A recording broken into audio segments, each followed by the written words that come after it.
so this is one of those awesome times when I am starting the video super late. But what is today's date, guys? 3/4/21. We're practicing volume. So in our first one here, like we said, we get to 2,000 pi inches cubed. The label's critical. If we then multiply it in a decimal form, depending on if you use 3.14 versus the actual pi button in your calculator, will change a couple decimal places out here. And actually, depending on how big of a number we're multiplying, it might actually change some whole number place values. So I want everybody right now in their calculator. So if you don't have one, get one. Adam, question?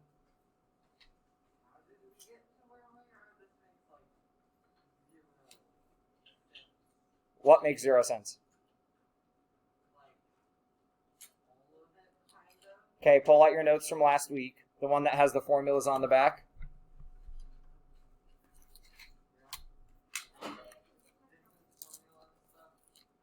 This one, right? That on the back, we started talking about, let's talk about volume.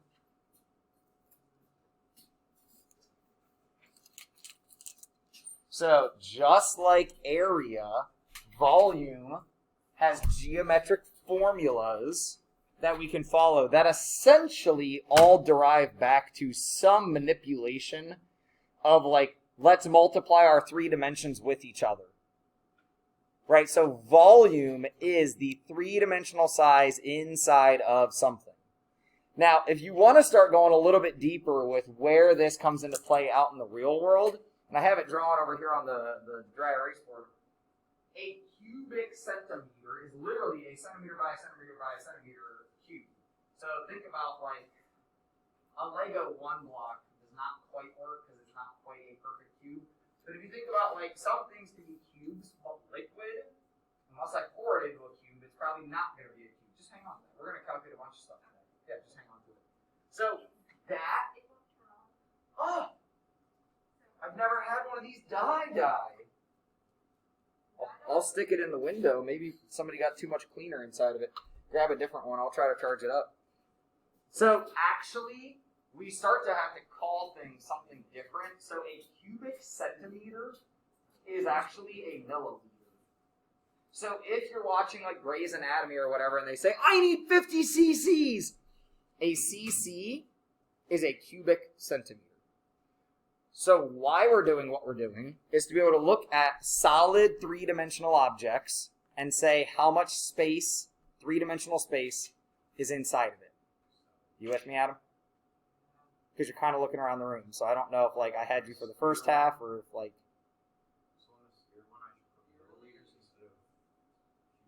You could use whichever like label you want.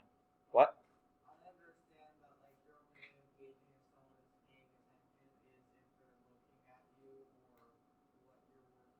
No, you can look the other way and still be paying attention. I don't feel like you have to be looking at me. I'm just checking. Did you hear and process everything I said?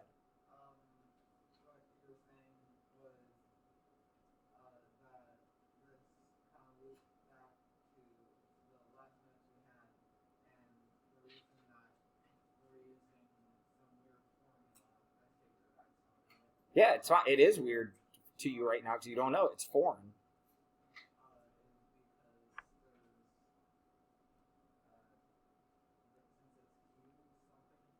Yeah, so let me keep going with like what we're doing. So area, right? When we talk about area, we really like this piece of paper has area that we could measure length times width, right?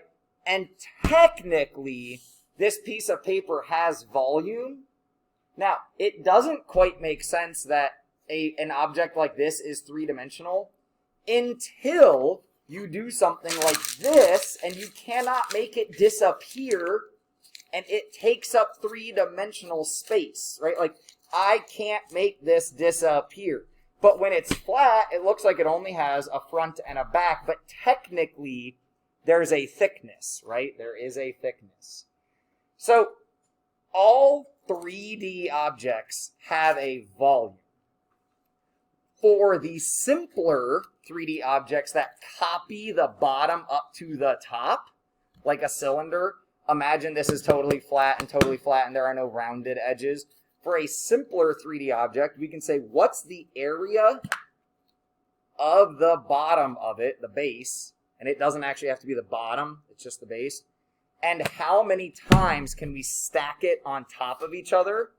So at some point, when we stack enough of them up, it starts to look like an actual 3D object, cylinder or prism, or if my stacks change size, something like a cone. So if every time you stack up, let's say you're making pancakes, and every pancake you make is slightly smaller than the one before, your stack is going to get smaller as you go up, and each layer will technically have less volume than the layer before. So then our formula has to get super weird and compensate for the change in size. The simplest volume formula we have goes back to our cube, right? Like if I were to ask you, what's the volume of my notebook? That if I lost this notebook, I would cry because it's like my everything notebook.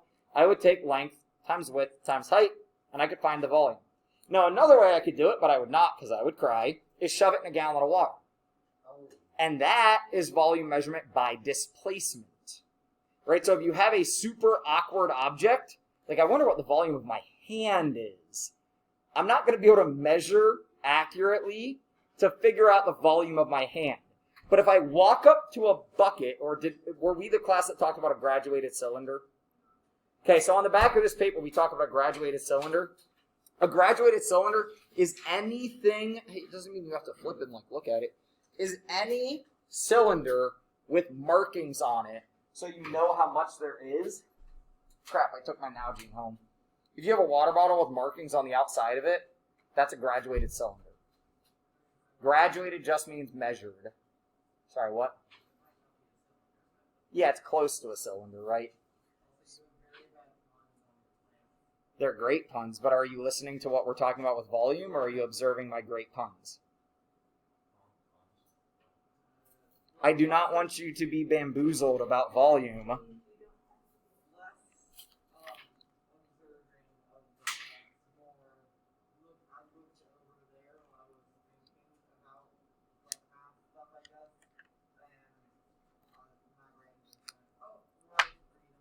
So this bucket, planter, whatever you want to call it, is what I'm going to put my tomato plants in, or Thomas's. I am Micah, not Thomas, right? So the bottom of it, I can figure out the area of dirt that I would need to just give a little sprinkling. But actually that dirt technically has volume, right? So really, unless I'm absolutely flat and have no thickness, I have some kind of volume. So let's start talking single inches. I, in the bottom of my bucket, put 1 inch of dirt. Not enough to grow my tomatoes. But that 1 inch, if my height is 1, is 100 pi. The first inch of my volume would just have a height of 1, right? So my first inch is 100 pi. Then I say, all right, add more dirt. So I add another inch. Now my volume would have to be times 2. Add another inch. My volume would have to be that area times 3. By the time we get to the top, I'm multiplying by 20 because I've got 20 layers of that single inch of dirt. Now Thomas is actually like, crap, that's a lot of dirt. And dirt's expensive. If you buy good dirt, I know that sounds dumb, but if you buy good dirt, dirt's expensive. So Thomas says, instead of using a cylinder, I might instead use a cone. And they make these. They're cool little hanging baskets that just come down to a point at the bottom. And they're like a cone. It's like, normally there's just like some mesh or something to hold the dirt in. But when you switch from a cylinder to, I don't know if I can draw this picture, to the related cone, here's where it gets tricky.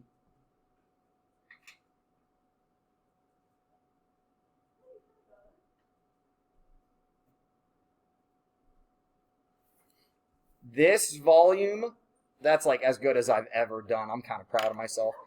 that volume is going to be a third.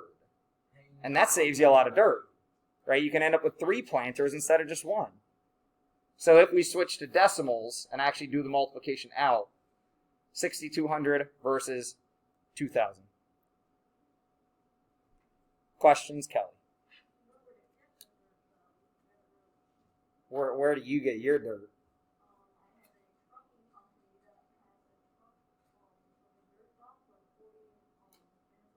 Yeah.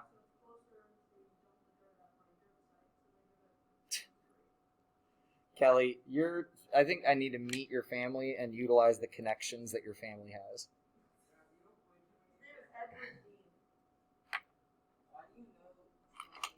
His family's real involved, and when you're involved, you end up knowing people. So here's what's crazy, though. When we try to take a circle, I meant to bring like my pizza pan or something. This is never going to work. If I took a flat circular object, which I'm just frantically looking around the room for,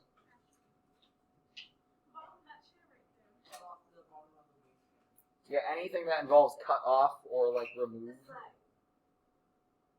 Man, all right. Well, so this coaster, right? Its area we know is just pi r squared. We know that if we took it and just extended it straight up, it'd just be times whatever the height is. So if we took our cylinder base and stood it up, our circle base, and stood it up our circle height, now we'd have a cylinder the height of the sphere that we want. So that would be pi r squared times the diameter, right? If we stacked it as tall as the circle is. But when I go to the sphere, I'm actually going to cut some of those corners off, right up at the top and right down at the bottom as it spins around. And when you said super weird, you're not wrong. They're super weird. That creates our formula for the sphere that is 4/3 pi r cubed. We can prove this. If this wasn't a pandemic year, we'd probably take some time to prove more things.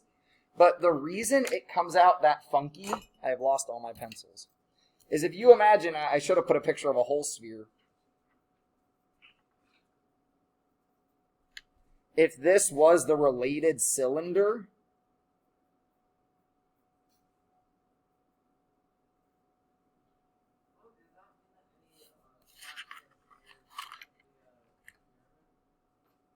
this all gets lost, right? It all gets cut off and lost. So if you imagine cylinder, so if you've ever played tennis, and that's what, before the move, I had tennis balls in my classroom, and we would talk about this that way. If you think about the volume of a tennis ball can, if you ever played tennis, right, three tennis balls come in a can, they smell delicious when you open them. It's probably like cancerous, whatever's inside of there. It's probably bad for you, but better believe when I played high school tennis, we were just delicious. But you can do the proof. If you've never smelled fresh tennis balls, it does smell good. I know delicious is a weird word to use, but so if you haven't seen, there was this funny thing released the other day that the new car smell is actually carcinogenic, which means it has like things that could give you cancer. That doesn't actually mean it gives you cancer. It means it has carcinogens in it, because when like brand new leather or brand new plastic, it has this off-gassing period where like literally just like some particles come out of it as it like ages and kind of like settles in a way. All of that to get back to tennis balls. The space that's left over in the can, right, the amount of air they have to fill it with, we can calculate. Like, we can do the physical math, and we could just put water in the can and shove the tennis balls in and displace the volume. This is how we calculate these ridiculously complicated formulas, is we use displacement technique. sorry, we will put like a bucket with 100 milliliters of water, and we'll like drop a cone into it and say, what's our volume at now? Okay, how can I derive that into a formula based off the measurements that I can gather? Now this is actually a super awesome cone. I do not want this to scare you, but where you're headed 2 years from now is discussing if I had a lightsaber and I started slicing up a cone, all what shapes, like all what two-dimensional shapes can be made? Well, obviously a circle, right? If we slice it straight across. What shape if I slice diagonal?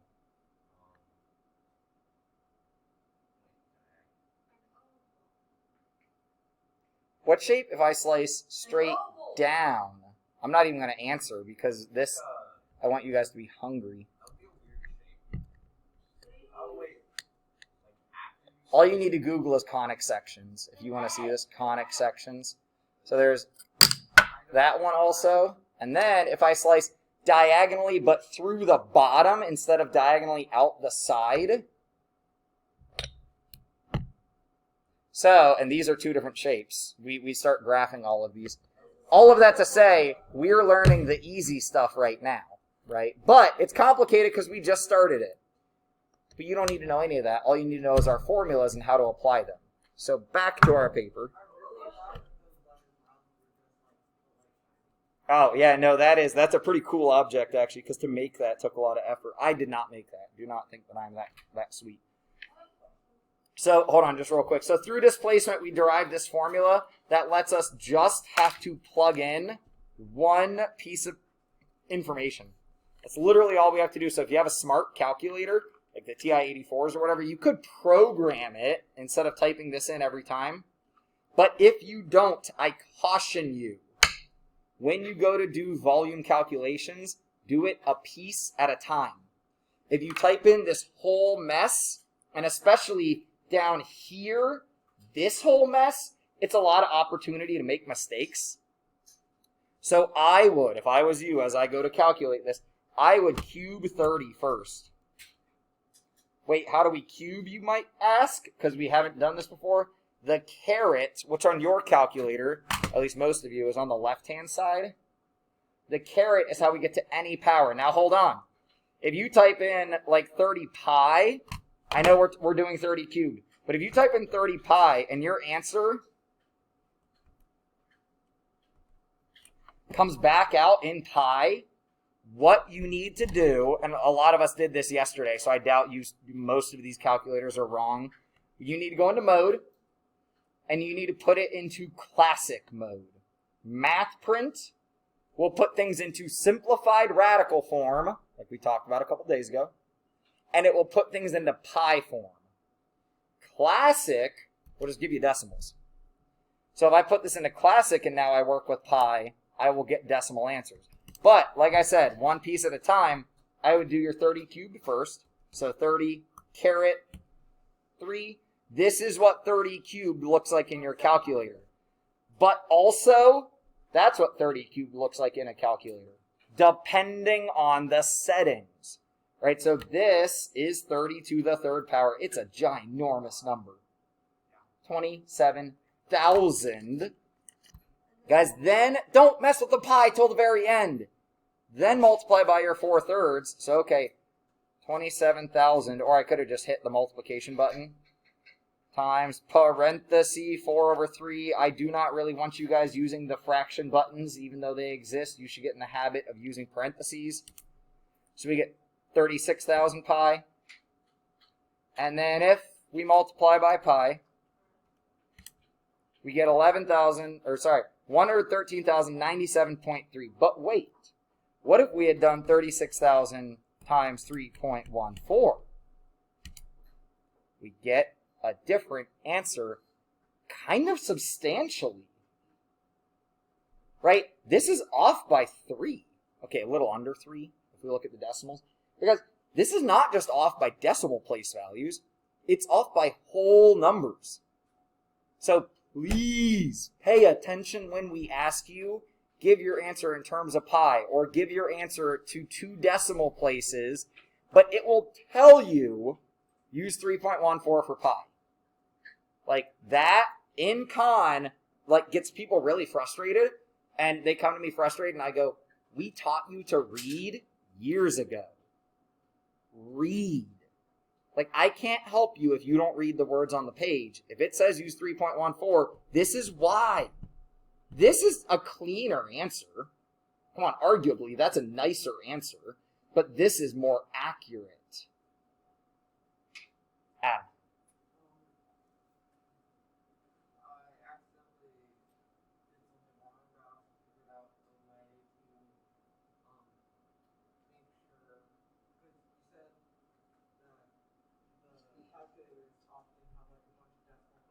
Mm-hmm.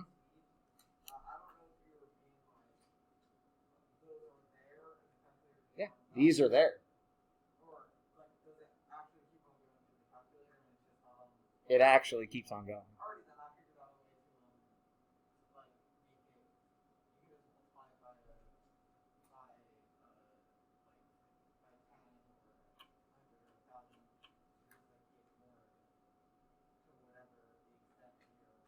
Oh, yeah. If you want more decimal places, yeah.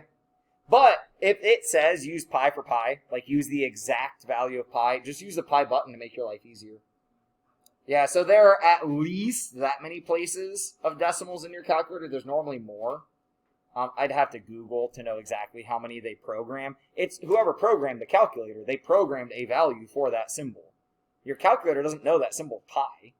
It just knows, according to my programmer, according to my maker, it's 3.14159. So, like, the calculator, I don't know if you guys ever watch these movies where, like, electronics come alive, but, like, a person made this, right? This is just the creation of that person. That's it.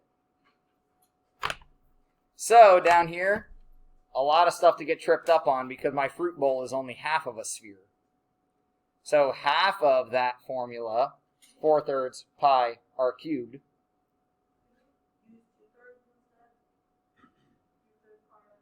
I mean, sure, because this will come out to be 4/6. Yeah. Because it's just multiplication, right? We can do any order we want. Technically,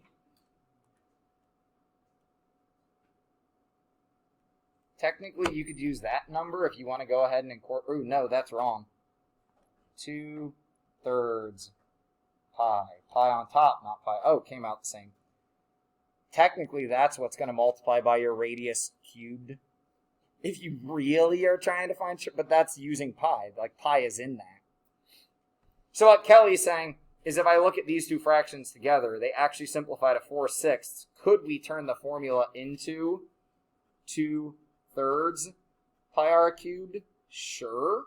Because we know this is mathematically true for a half sphere. So if you want a half sphere volume, I don't know how to draw a sphere. That is beyond my techniques. Flip to the back and try the... Ooh, just showed those two and didn't mean to. Try those on your own for a second. These are different. They don't straight up ask for the volume. They don't straight up ask for area. They give us pieces and ask for the other pieces. So we always want to start with our formula that has nothing in it. Guys, do not try to start filling in numbers. Do not try to start filling in numbers. Write down your original formula first. So we figure out what we're dealing with. A cone. Our cone formula. We can go back to our reference sheet if we want. That's why I gave you guys that little sheet of formulas. I think yesterday's notes or 2 days ago notes. 1/3 pi r squared times h. Now really, if you want, this kind of goes together because that's the base area, that circle area. Doesn't need to be in parentheses, but you can. I like just saying yesterday and knowing that it was the last time we saw each other. Because it's just easier to say yesterday. Even if, like, when I see people on Monday and I say yesterday, you know it was the last day we saw each other. Now, one nice technique we could do here to shortcut, say, wait a minute, 1/3, forget about 1/3. I don't like 1/3, let's triple and get rid of that 1/3. So if we triple both sides, Now, of course, this is after we plugged in, they told us the volume is 27 pi. So this is how we were allowed to replace 27 pi right here, is they tell us the volume here. I don't know why the computer let the cube go down there, so please write in a cube up here with your centimeters. It's just bad. Like, I don't know why they let that split. That should be connected. It should be connected like a single word, right? When it doesn't split a word in half. Adam?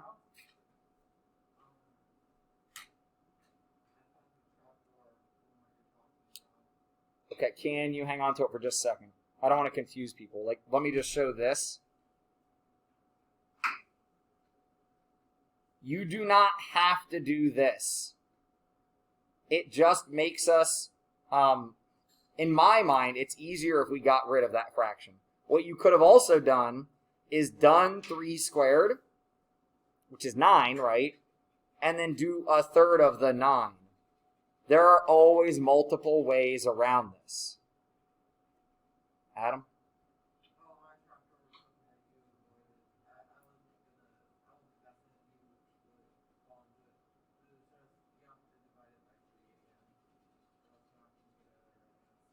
Yeah, so the thing I do next, you're right, but the thing I do next is divide by pi just to get rid of that. And this is just because it's what kids told me yesterday. They said, can't we get rid of that pi? I said, absolutely we can. Now what Adam's pointing out is, well, I multiplied by 3 up here, but now I'm actually dividing by 9. So whatever. This multiplication by 3 was kind of pointless, but I liked it. It made me happy. So it wasn't really pointless. If it made me happier, if it made my problem easier to solve, I think it had purpose. But guys, there's always a bajillion ways to do these problems, because algebra tells us we're allowed to do whatever we want as long as we follow those certain rules. I mean, you can do whatever you want within reason.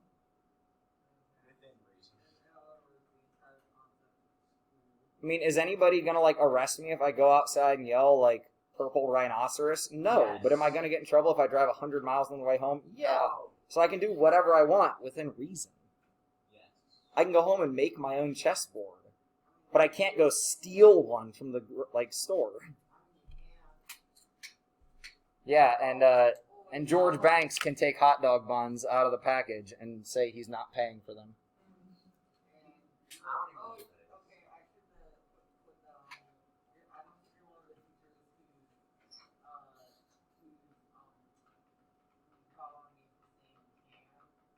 Oh, like, can I?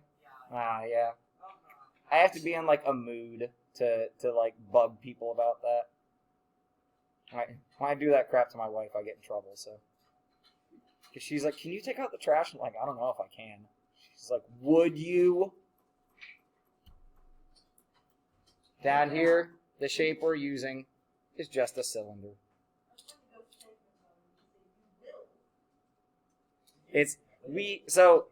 I love the relationship that my wife and I have developed, because it's like trash was my job as a kid. And when we got married, I said trash is my job. Like, I'll just take out the trash. That is my job. And, like, we just divvy up jobs, right? So it's like, do you have chores? I hope everyone here has chores. Like, you will never not have chores. If you don't have chores right now, go home and ask for some. Because you're not being trained in the way that you should. Life requires chores. Oh, this is where the other class wanted to argue about, like, oh, did that cylinder go to high school? They were, like, in a mood yesterday. They just wanted to talk. So graduated cylinder means it's marked. It's marked on the sides. You guys know you like my jokes. It walked across the stage, it moved its tassel, and it's marked on the sides. It tells you how much is in it. So we fill in the volume, but this isn't actually really that tricky because they didn't tell us the height of the original one. Guys, the trap doors they're going to start to set is they tell you information you don't care about, and then they tell you the information you do care about. So they don't tell us the height of the original graduated cylinder or the radius of the original graduated cylinder. We don't care. So it's a good thing they don't tell us because it would distract us. We just care about the volume. And then we care about the height of the new container.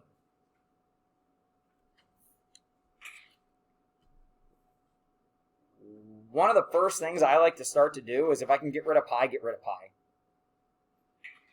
He's awesome, but he's just endless.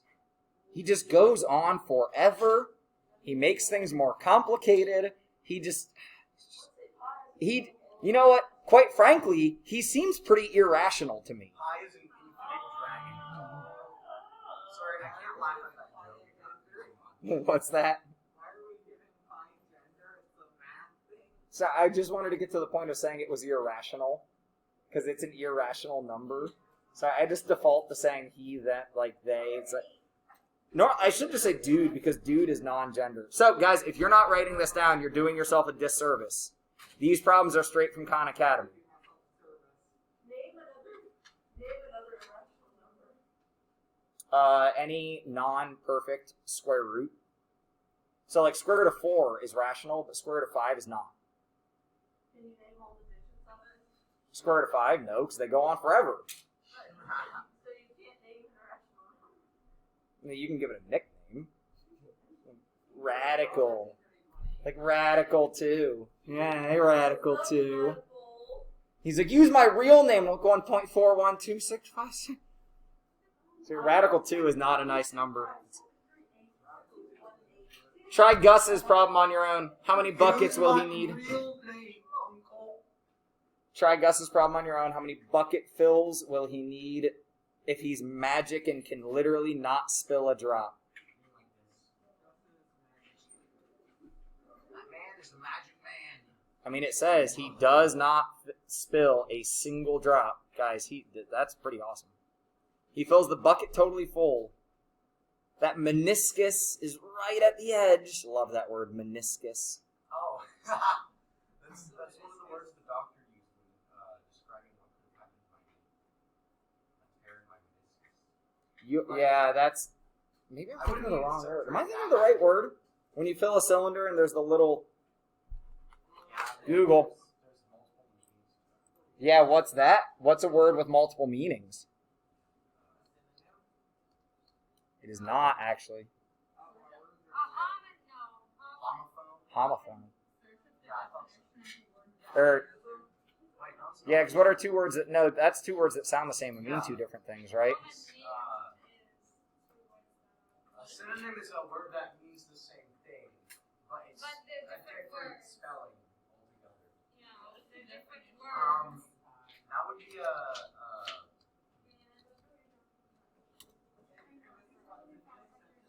It's actually spelled the same, too. M-E-N-I-S-C-U-S, M-E-N-I-S-C-U-S. Yeah, so guys, what I was referencing, and then we got all, off topic by Lindemeyer. Who would have thought? Meniscus is like the very top edge of the water. And when you fill something completely full, there is a moment when that meniscus is above the rim of the water. Why?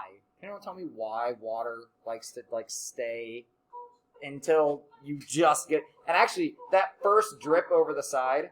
Hey, do you hear yourself making noise at the same time as the teacher? Do you understand that that's inappropriate? So why do you continue to do it? Neither do I. So if I need to contact home so we can get this straightened out, I know they can straighten things out differently than I can. I was hoping you'd figure out, as I kept trying to talk over you, that what you were doing was inappropriate, but knock it off. Do you know why it clings together? Then we'll get back to the math. Same reason bugs can walk on water. I mean, yes. Yeah, like the open space. Yeah, what I'm looking for is surface tension. Liquids have surface tension, and that's how bugs can walk on liquid. So, all of that to say, this dude Gus is magic. He can fill the buckets completely full, use the entire volume. So what we have to do first is calculate a volume of the bucket to figure out each individual bucket. Unless we wanted to shove this formula into another calculation, which seems a little complicated. So if we fill the volume of the bucket, it's 500 pi. If we want to make that a decimal, 1570. The entire volume of the entire tank divided by the volume of each bucket fill, you get about 3 times. Adam?